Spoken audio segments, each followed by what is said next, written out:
सबको जय मसीह की। परमेश्वर आज हमसे इजराइलियों के जीवन के द्वारा बात करेगा। हम देखेंगे कि जब इजरायली गुलामी में थे, जहां उनके पास हर एक चीज का नियम था, हर एक चीज की नियमावली थी, रिस्ट्रिक्शंस थे, डिसिप्लिन था, सारी चीजें थी, लिमिटेड रिसोर्सेस थे। और जब उनको आजादी मिली, उन्होंने उन्हीं चीजों का जो वो गुलामी में उनके पास लिमिटेड थी, जब उनको आजादी मिली, कैसे उन्होंने उस चीज का इस्तेमाल किया। और इस सिंपल फेथ के बारे में जानेंगे जो हमें मरियम के जीवन से सुनने को मिलता है। तो आइए चलिए इस वीडियो में आगे बढ़ते हैं और परमेश्वर के वचन से हम सीखते हैं कि क्या करने का है आज के समय में और क्या नहीं करने का है। इस वचन को जरूर सुनिएगा आखिरी तक, इसके द्वारा आपको बहुत आशीष मिलेगी। इस बात का मैं आपको गारंटी दूं, ये वचन आपके जीवन में आशीष देगा। इस बात का आप विश्वास रखिएगा। हालेलुया।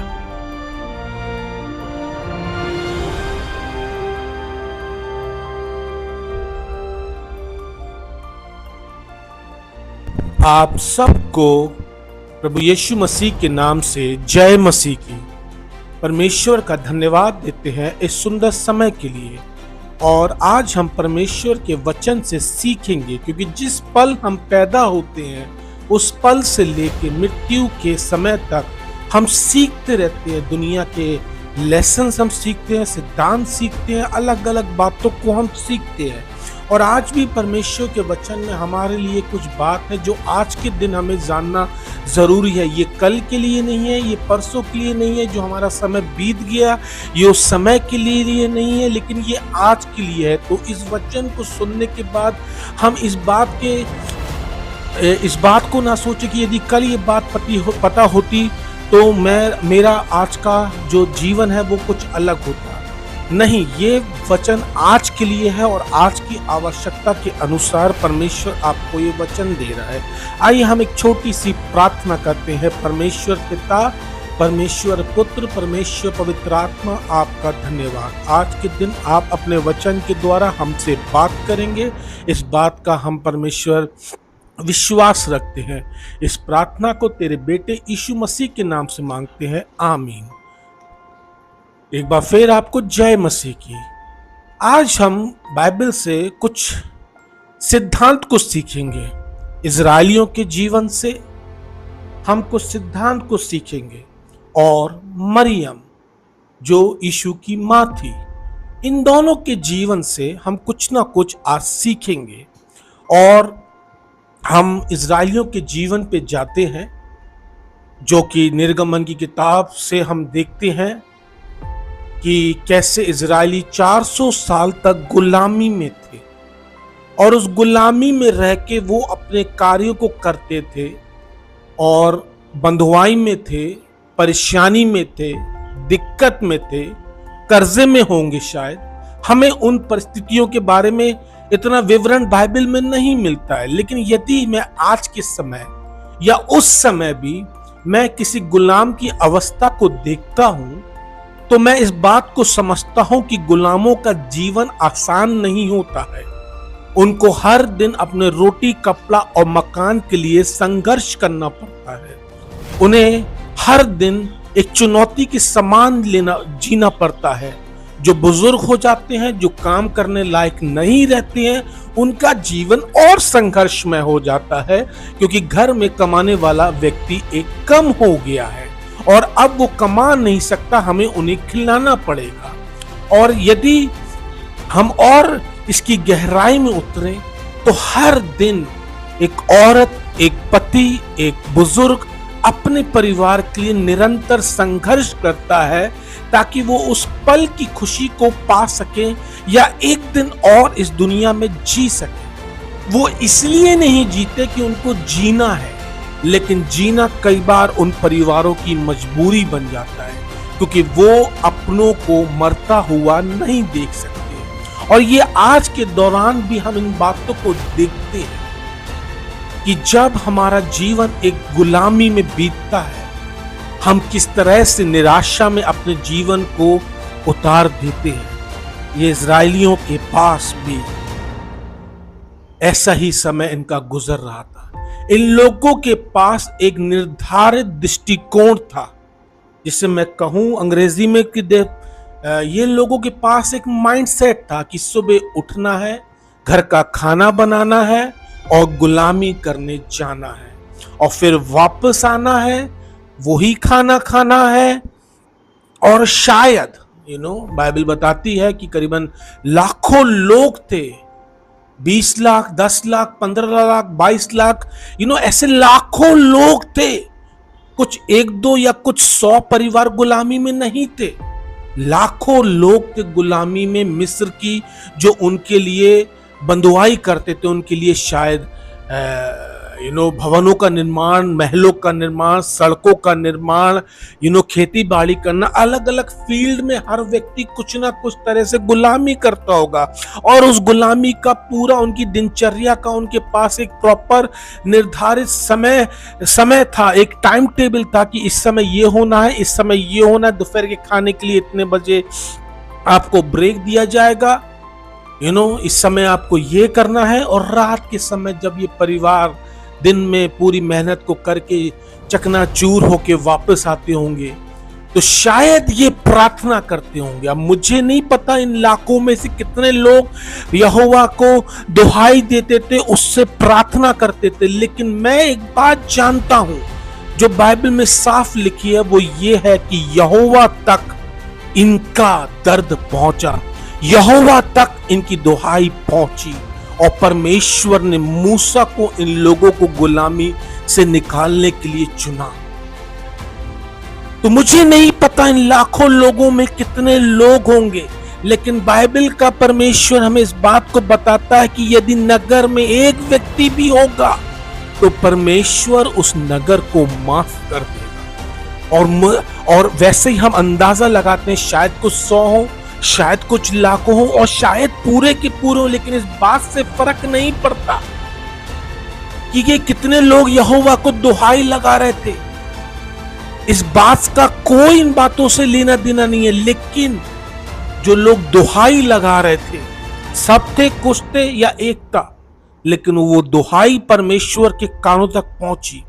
और शायद इनको उतना समय नहीं मिलता होगा परमेश्वर से प्रार्थना करने का, क्योंकि आप समझिए, क्योंकि इनके पास एक फिक्स टाइम टेबल था, और शायद रात को सोते समय या दिन के आराम करते समय या कुछ ऐसा पल ये चुरा के निकालते होंगे जहां ये यहोवा परमेश्वर से प्रार्थना करते होंगे।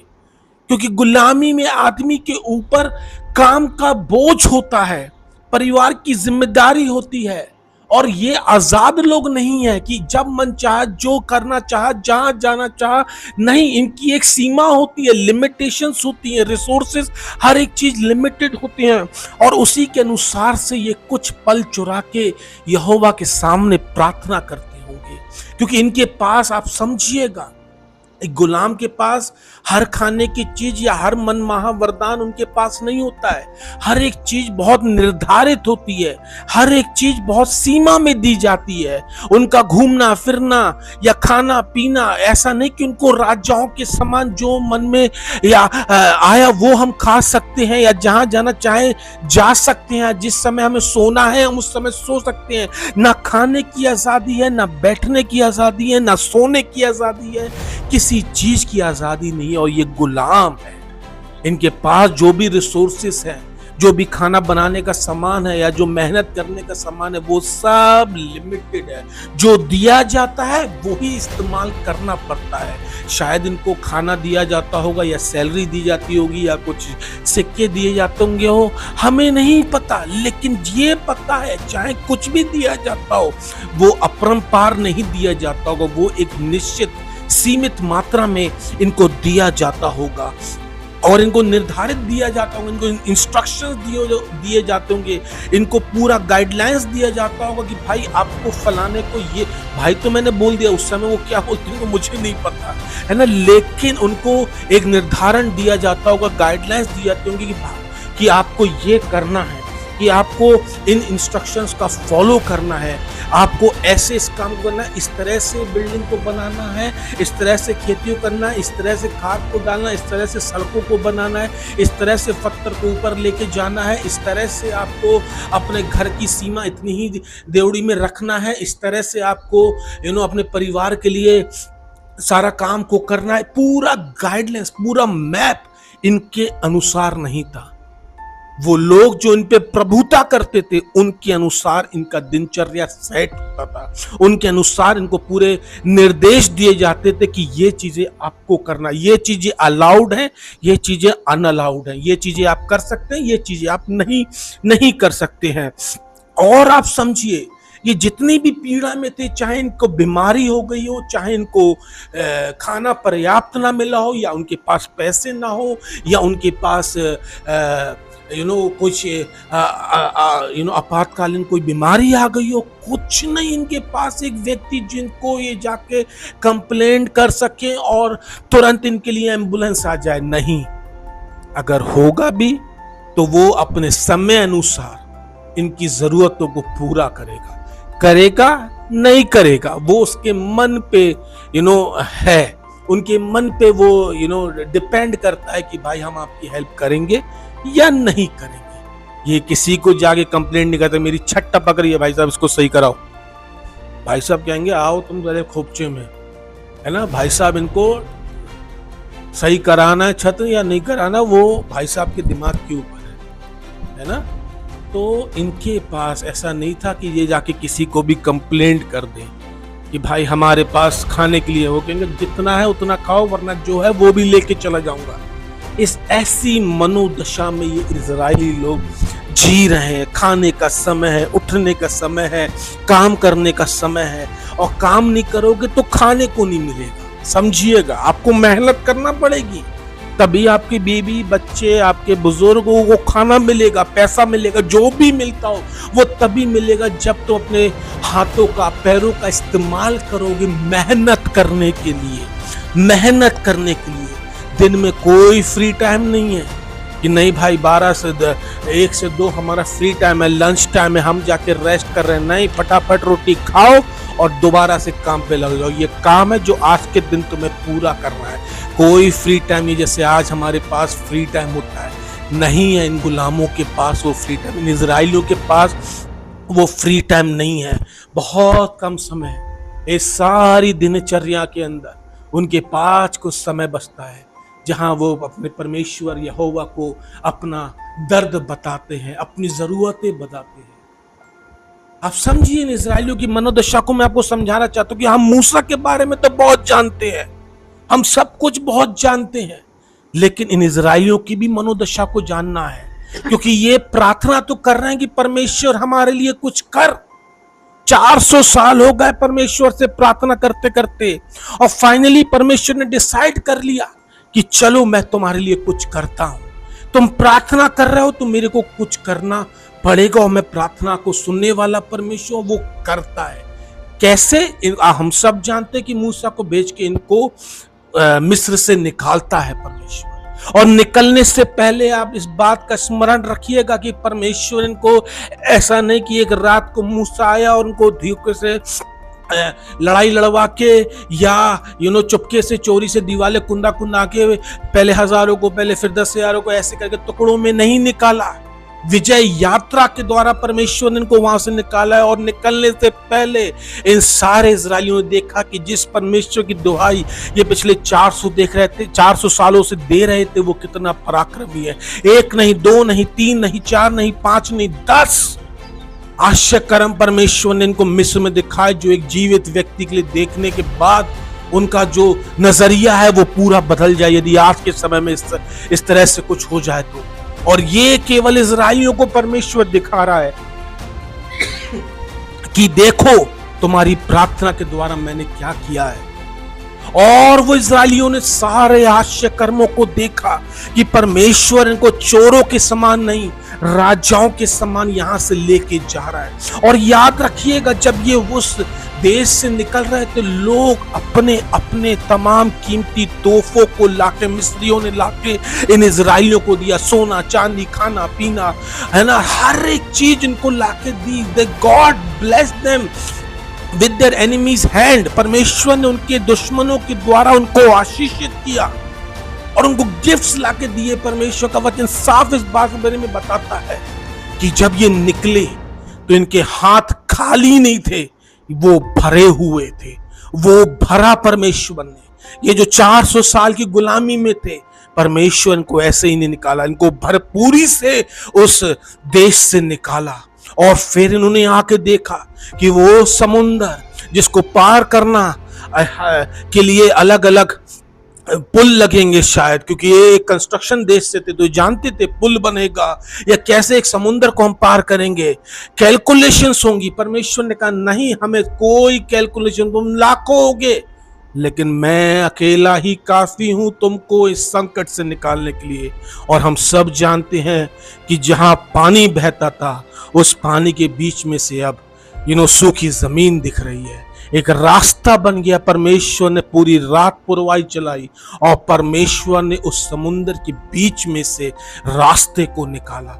और ये अब उस गुलामी से आजादी की ओर इनका कदम बढ़ चुका है। और वो समुंदर जिन्होंने इनको रास्ता दिया, उसी समुंदर ने इनके दुश्मनों को मौत दी। उस मौत को हराने के बाद ये जिंदगी में प्रवेश कर रहे हैं। अब एक माइंडसेट इनका बदल रहा है। वो 20 दिन, 21 दिन, 40 दिन, जितने भी दिन की यात्रा थी, लेकिन वो यात्रा इनके लिए सालों की बन गई। जो जीने के लिए निकले थे वो उस देश में कभी पहुंच ही नहीं पाए जहां पे इनको पहुंचाने का वादा किया था, जहां इनको पहुंचना चाहिए था। वो देश इनका था, वो जमीन इनकी थी, वो प्रिपेयर्ड थी, लेकिन ये वहां तक पहुंच ही नहीं पाए। हमने भी देखा कि इनका गुलामी से पहले का इनका माइंडसेट क्या था, लेकिन गुलामी के टाइम, गुलामी से निकलने के बाद उस जंगलों में उस जगह पे जहां ये रह रहे थे समुद्र से निकलने के बाद, अब इनके पास समय ही समय था। अब इनके पास समय ही समय था कि अब बिताओ अपने परिवार के साथ टाइम। अब बिताओ तुम अपना, जितना टाइम तुम्हें सोना है सो, जितना टाइम तुम्हें अपने परिवार के साथ फिशिंग जाना है, समुद्र में तैरना है, नदियों में, बागों में फल खाना है, जो करना है करो, क्योंकि अब से तुम गुलाम नहीं हो। तुम परमेश्वर के द्वारा आजाद किया हुआ एक देश, एक समूह हो, एक ग्रुप हो, उसके लोग हो। और अब इनके पास समय की कोई किल्लत नहीं थी। सुबह से लेके शाम तक, सोने से लेके सुबह तक इनके पास 24 घंटे समय ही समय था। इनके पास समय ही समय था। अब इनके पास रिसोर्सेस थे वो लिमिटेड नहीं थे, क्योंकि ये भरपूरी से निकल कर आए थे। और सुबह और शाम परमेश्वर इनके लिए आकाश से मन्ना और बटेर बरसाता था कि जितना खाना है उतना खाओ, पेट भर के खाओ, गले तक खाओ। उस गुलामी में जहां तुम्हारे पास हर एक चीज सीमित थी, लेकिन अब मेरे राज्य में आने के बाद तुम्हारे पास हर एक चीज असीमित है। एंजॉय करो इस फल, इस समय को, अपने पेट की उस भूख को एंजॉय करो, उसको भरपूर दो, उसको भरपूरी से दो, है ना। अब यहाँ पे तुम्हारे पास कोई गाइडलाइंस नहीं है, कोई भी गाइडलाइंस नहीं है कि सुबह इतने बजे उठना है, सुबह ये काम करना है, इस खेत को चलाना है, इस बिल्डिंग को बनाना है। कोई गाइडलाइंस नहीं है तुम्हारे पास। जैसा तुम चाहते हो वैसा तुम कर सकते हो, जैसा तुम चाहो वैसा तुम सोच सकते हो, जहां तुम जाना चाहो कोई सीमाएं नहीं है, कोई लिमिटेशंस नहीं है। अब तुम अपने जीवन के मालिक को यहाँ खाने के लिए तुम्हें मेहनत करने की जरूरत नहीं, जैसा तुम मिस्र में करते थे। यहाँ फ्री में मिलेगा, यहाँ बिना मेहनत के तुम्हें मिलेगा। तुम बस अपने समय को एंजॉय करो। तुम्हारे दादा परदादा और तुम्हारी जनरेशन थे, 3-4 पीढ़ी जो उस गुलामी में थे, जो उस बंधुआई में थे, अब तुम उसको एंजॉय करो। तुम्हारे पास अब समय ही समय है, तुम्हारे पास अनलिमिटेड सप्लाईज है, कोई गाइडलाइंस नहीं है तुम्हारे पास। केवल मेहनत करोगे तो खाओगे, ऐसा कोई नियम नहीं है। सुबह और शाम तुम्हारे लिए फ्री भोजन की उपलब्धता है। अब तुम्हारे पास समय ही समय है। और उस समय में जहां तुम मुझसे छुप छुप के बातें करते थे, अब तुम खुले में आके मुझसे बातें कर सकते हो। 10 मिनट नहीं, 20 मिनट नहीं, घंटों का समय है तुम्हारे पास कि तुम आके मुझसे बातें करो। और हाँ, वहां तुम्हारी सुनने वाला कोई नहीं था। यहां मैंने एक मुखिया खड़ा करा है जिसका नाम है मूसा, और जाओ तुम अपनी जरूरतें इसको बताओ, अपनी कंप्लेंट्स इसको बताओ। और हम देखते हैं बाइबल में, जब हम पढ़ते हैं कि मूसा के सामने जब जब वो लोग आते थे, कुड़कुड़ाते थे, मूसा उनके लिए उपाय करता था। मैंने दोनों जिंदगी आपको दिखाएं कि जब ये गुलामी में थे इनके पास क्या नहीं था, और जब ये आजादी में आए इनके पास क्या है। और अब देखिएगा इसको हम अपने जीवन से, अब जो हम इस सिद्धांत पे पहुंच रहे हैं कि अब देखिएगा कि जब इनके पास कुछ नहीं था ये क्या करते थे, और जब अब इनके पास सब कुछ है ये क्या कर रहे हैं। वो सोना, वो जेवरात, वो चीजें जो परमेश्वर ने इनको इनके परिवार की भरपूरियों के लिए दी थी कि जाओ अपने परिवार को ब्लेस करो, अपने बच्चों को एक अच्छा भविष्य दो, अपने लिए अच्छे अच्छे घर बनाना, कपड़े खरीदना, जो मन में आए वो करना। उस सोने चांदी और जेवरातों का ये क्या कर रहे हैं, अपने लिए एक अलग परमेश्वर बना रहे हैं। जो तुम्हारा नहीं था वो भी मैंने तुमको दिया, और तुमने उससे मुझे देने के बजाय एक बेजुबान मूर्ति को बना के तुमने खड़ा कर दिया। सोने की मूर्ति जी, सोने की मूर्ति जी। जो समय मैंने तुमको दिया था कि तुम मेरे साथ समय बिताओ, वो समय तुम कंप्लेंट करते रहे, वो समय तुम ये सोचते रहे कि यार हम और क्या नया बना सकते हैं। तुमने मैं जानता हूं कि तुम लोग बनाने वाले लोग थे, तुम लोग भवनों को अलग अच्छे अच्छे शेपों में, तुम्हारे पास वो हुनर था, कारीगरी थी। उस कारीगरी को, उस हुनर को तुमने कहां लगाया जी? तुमने अपने लिए एक नया देवता बना लिया। वो समय जो तुम्हें मेरे साथ बिताना चाहिए था, वो समय तुम अपनी योग्यताओं को निराधार रास्ते पर लेके जा रहे थे। अब सोचिए कि कई बार हमें आशीषें मिलती हैं, उन आशीषों के साथ हम करते क्या है? जब हम गुलामी में होते हैं, पैसों की, रिश्तों की, और न जाने दुनिया की जिम्मेदारियों की, तो हम छुप छुप के प्रार्थना करते हैं। हम दुख में जो हमें जितना समय मिले हम उस समय प्रार्थना करते हैं, लेकिन जब हमें परमेश्वर आजाद कर देता है तो संडे को मिलते हैं परमेश्वर। रात को 10 मिनट रखे हैं ना आपके लिए, आते हैं हम, तब बाइबल पे से धूल हटाएंगे, आपके साथ हालेलुया प्रेज द लॉर्ड करेंगे। या अगर नहीं भी मिल पाए तो संडे को तो है ना, आप कहां जा रहे हैं? आप ये पल सोचने का है कि गुलामी में हम बेहतर जी रहे थे, जब आजादी मिली तो हम उन गुलामी के दिनों को याद कर रहे हैं। हम तो वहां अच्छे थे, वहां ऐसा था, वहां ऐसा था, दुख में थे, एक कप काली चाय पीते थे लेकिन बड़ा सुख था। परमेश्वर तुमको आज एक चेयर दिया है जहां तुम जमीन पे बैठ के खाते थे, जहां तुम्हारे परदादा गुलामी करते करते मर गए, आज तुम्हें गाड़ी घोड़ा सब कुछ दिया है। तो तुम अपने उस पुराने समय को याद कर रहे हो जहां से परमेश्वर तुमको एक नए समय में लेके आया, एक नए परिवर्तन में लेके आया, और उसकी प्रार्थना तुम्हारे बुजुर्गों ने, तुम्हारे बाप दादाओं ने, तुमने मुझसे करी थी, इसलिए मैंने ऐसा किया। और आज तुम मुझसे कह रहे हो कि मेरे को ये समय नहीं चाहिए, बेहतर था एक पल एक बार वापस। इसलिए मैंने आपको शुरुआत में कहा कि ये कल का वचन नहीं है, ये आज का वचन है। बेहतर था कल मैंने उस चुनाव को सही किया होता तो शायद मेरा आज ऐसा नहीं होता। नहीं, वो शायद जाने दीजिए, वो गया, अब आप उसको नहीं बदल सकते। आज मैं क्या कर सकता हूं वो मेरा कल निर्धारित करेगा। अब इन इजरायलियों से अपने जीवन की तुलना करिए, जिन्होंने देखा था गुलामी क्या होती है, क्या कोड़े पड़ना होते हैं, डंडे घलना होते हैं, लावारिसों की तरह हमारी प्रियजनों की लाश पड़ी रहती है और कोई उसको उठाने वाला नहीं होता है। लेकिन आज जब मेरे पास भरपूरी है, आज मेरे पास जब सब कुछ है, जब मेरे पास 24 घंटा है, जब मेहनत नहीं करना है, जब कोई नियमावली नहीं है, जब कहाँ कुछ नहीं है, बस परमेश्वर ने आजादी दे दी है, तब हम उस समय का, उस हुनर का अपने जीवन के साथ हम क्या करते हैं? उस शिक्षाओं को अपने बच्चों को में भरने की बजाय हम अपने जीवन में अपने बच्चों के सामने क्या प्रतिबिंब लेके आते हैं। एक औरत थी जिसका नाम मरियम था। मैं यहाँ पे खत्म करना चाहूंगा इस वचन को। उस मरियम को जब परमेश्वर के वचन मिला सपने में कि तू परमेश्वर के बेटे की मां बनेगी, उसने 10 आश्चर्य कर्म नहीं देखे थे। उसने समुद्र को 2 भाग होता हुआ नहीं देखा था अपनी आंखों से। उसने उन पत्थर में से पानी निकलता हुआ या आकाश से मन्ना और बटेर आते हुए नहीं देखा था। उसने उन तमाम आश्चर्य कर्मों में से कोई भी आश्चर्य कर्म नहीं देखे थे, केवल सुना था। और उस स्वर्गदूत को भी उसने हकीकत में नहीं, सपने में देखा था।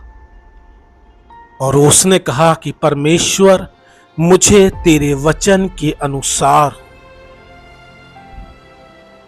उसने अपने पिता, माता, अपने पति, अपने रिश्तेदार, अपने समाज की चिंता नहीं करी, क्योंकि इतिहास में ऐसा नहीं हुआ था कि कुंवारी गर्भवती हो रही है। ये सुनना ही असंभव था, ये कल्पना करना ही असंभव था, इस बात को बोलना ही असंभव था, क्योंकि इतिहास में ऐसा नहीं हुआ था। लेकिन उस औरत ने, उस मरियम ने उस वर्ड को, उस वचन को जो परमेश्वर के दूत ने उससे स्वप्न में कहा था, उसको सुरक्षित रखा, अपने दिल में बसा के रखा, उसकी हिफाजत करी। उसी सपने का सपना देखा कि मेरे को परमेश्वर ने चुना है। ओ, जब पुराने और नए नियम के बीच में आप एक सफेद पन्ना देखते हैं जो पुराने नियम को नए नियम से अलग करता है, उसमें 400 साल का अंतराल है कि 400 साल तक लोगों से परमेश्वर ने बात नहीं करी। वो देख रहा था इस दुनिया को और अपने प्लान के एक्टिवेशन में था, उस प्लान को सक्रिय करने पे था। लेकिन उन हजारों करोड़ों लोगों के अंदर उसको एक औरत दिखी जिस पे वो भरोसा कर सकता था, जिसको वो अपना वचन दे सकता था कि एक कुंवारी गर्भवती होगी। और उस औरत ने उस वचन को हिफाजत से अपने दिल में, उसको पूर्ण होने तक उसकी प्रतीक्षा की। आज बहुत सिंपल सा हम सबके सामने एक चुनाव है कि हम कौन है, इजरायली या वो सिंपल सा फेथ करने वाली एक मरियम। सब आश्चर्य हमने अपनी आंखों से देखी है और फिर भी हमारे लिए बहुत कठिन होता है कई बार परमेश्वर के वचन पे विश्वास करना।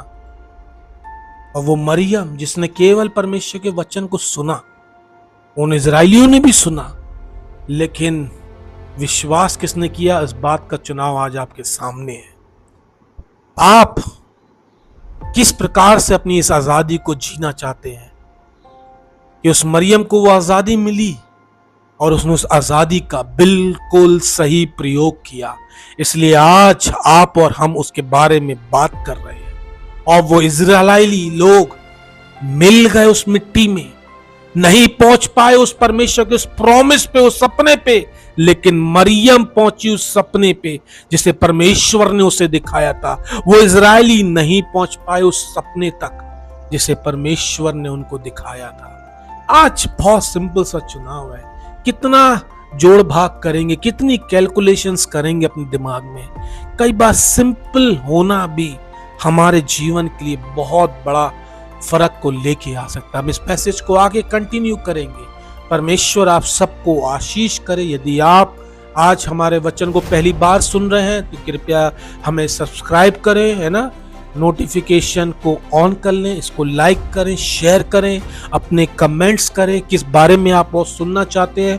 और आने वाले दिनों में हम आपके सवालों को आपके लिए प्रार्थना करेंगे, आपके सवालों का उत्तर देने का प्रयास करेंगे, क्योंकि हम जानते हैं परमेश्वर का ज्ञान भरपूरी का ज्ञान है। वो कोई भी आपके सवाल को अधूरा नहीं करेगा या अधूरा नहीं छोड़ेगा, लेकिन हर सवालों का जवाब परमेश्वर के वचन में, उसके तरीकों में, उसके लोगों में हमेशा आपको मिलता रहेगा। प्रभु आप सबको आशीष दे। एक बार फिर से आप सबको जय मसीह।